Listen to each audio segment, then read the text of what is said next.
This is foam rolling for your piriformis muscle in the deep buttock, pretty much the very center of your buttock for that muscle. A little bit of work on the pubococcygeus muscles, so the ones in the pelvic floor, in the bottom of the buttock, glute max, and the hamstring. So instead of sitting on a foam roller, you're just rolling back and forth. You put a bit more weight into one side, a bit more weight into the other side. And I'm just sitting back and I'm letting the roll go into my hamstrings. You can do more on one side, so I've got this leg bent up, keeping the other leg straight.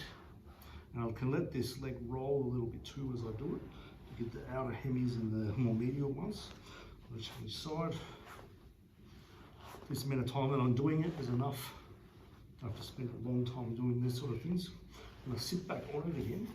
I start going a little bit onto the side.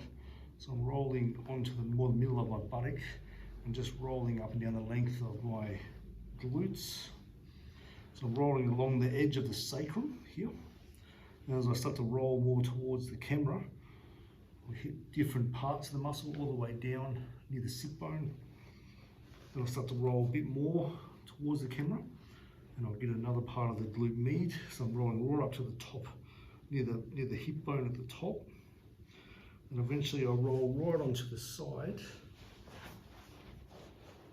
and I'll start getting the TFL muscle. So I'm right on the side of my hip here.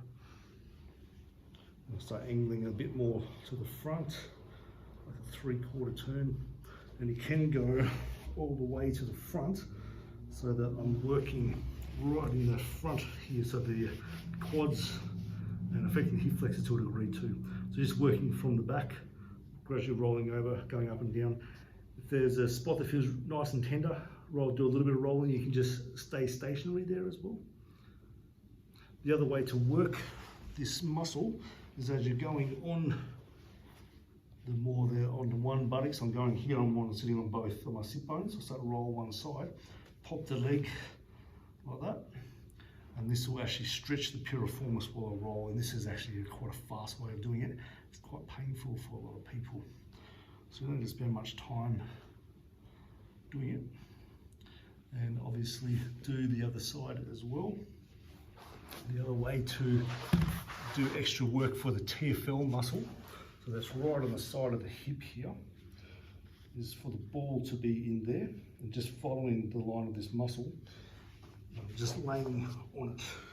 And for a lot of people, this is extremely effective for this very tight muscle. So I'm aiming to not try to push myself up with this leg, because it'll tighten the muscle. I'm just letting my body weight sink into it. I'm moving back and forward a little bit, and I can just stay still and just pressure, do a pressure release, so that I can feel that quite deep through this muscle. And it can have referrals going down the side of your leg and all sorts of things. So I'm rolling a little bit more on the side. I can do that same release that I did here. So I'm looking at going to the center of the buttock, rolling. And anywhere you're just rolling with the roller, you can roll on the ball, and it's very, very potent with the lacrosse ball.